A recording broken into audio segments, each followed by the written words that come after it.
Meron pong isang kwento, may isang lalaki nung minsan kinausap po siya ng kanyang asawa. Sabi po nitong babae, gusto ko makipag-date ka sa isang babae na una mong minahal kesa sa akin. Nagtaka po, nagkakamot po ng ulo itong lalaki, no? Sabi, ano kaya yung problema ng misis ko? Ano sinasabi niya? At dito po sinabi ng misis niya, ang ibig ko sabihin, yung nanay mo, di ba? Mas una mong minahal yung nanay mo kesa sa akin. Makipag-date ka naman sa nanay mo. Oo nga naman po, naalala po nitong lalaki na yung kanyang nanay, 19 years na pong balo. Ang tagal na po na mag-isa, matagal na namatay yung kanyang asawa, yung tatay nitong lalaki. At sabi po ng misis, namimiss ka na ng nanay mo. Nagpuntahan mo naman, lumabas kayo, kumain kayo sa isang restaurant. Kaya naman po,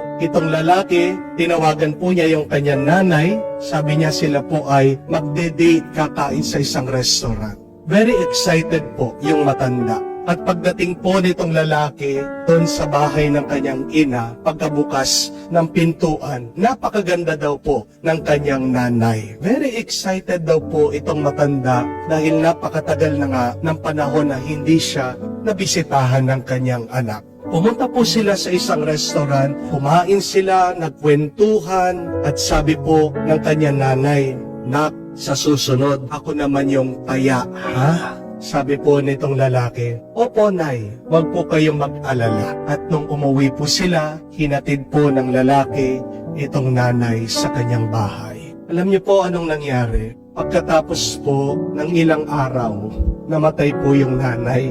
Yun na po pala yung huling pagkakataon na makikita ng anak yung kanyang nanay. At meron pong pinagsisisihan itong lalaki, itong anak. Hindi niya nasabi na mahal niya yung nanay niya.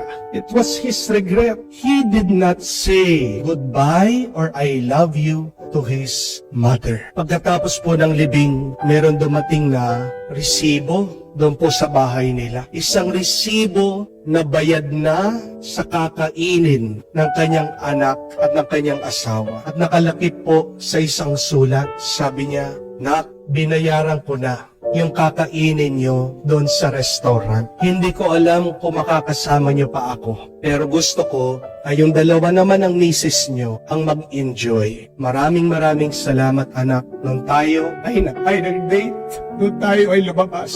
Napakasaya ko." At hindi po ba nakakalungkot na hindi natin masabi na mahal natin ang ating mga nanay, tatay, ang ating mga pamilya. Isa sa mga pinakamasarap na karanasan ay yung pag nasabi natin na mahal natin sila. Isang pinakamasarap na karanasan din ay yung marinig natin na tayo'y minamahal ng ating mga pamilya. Kapatid, hindi po natin alam kung gaano pa tayo katagal dito sa mundo. Kaya nga po, habang may oras, may panahon, may lakas ka, may buhay ka, please, always say you love your parents. Always say you love your family because family is everything. Kahit na po napakaraming mga sakit, napakaraming mga problema, pagsubok na binigay sa atin, naranasan natin sa ating mga pamilya, sila lang ang pamilya natin. Hindi po ba? To say I love you once to your family is not enough. Amen? Hindi po sapat na sabihin nyo, minsan lang, sa isang taon, mahal nyo yung pamilya. Sabihin nyo, palagi, always, bawat oras, text nyo, tawagan nyo yung mga pamilya. Tawagan niyo yung mga magulang, tawagan niyo yung mga kapatid, sabihin niyo, mahal niyo sila. Kahit na nag-aaway kayo, makaya niyong maging dahilan para magkaayos kayo muli. Dahil pag sinasabi niyo, mahal niyo sila, yan yung nagsisilbing glue para maging matibay, para manatili kayo sa bawat isa. My dear friends, what blesses our family is our expression of love. Tandaan niyo po, ng pagbabasbas, pagbebendisyon, hindi po pwede sa isip lang. Kaya nga po, tandaan niyo, di ba? Ang ating Panginoon, pag binabasbasan niya ang mga tao, nagsasalita siya. Hindi lang po iniisip ng Panginoon, binabanggit niya, ginagamit niya ang kanyang bibig.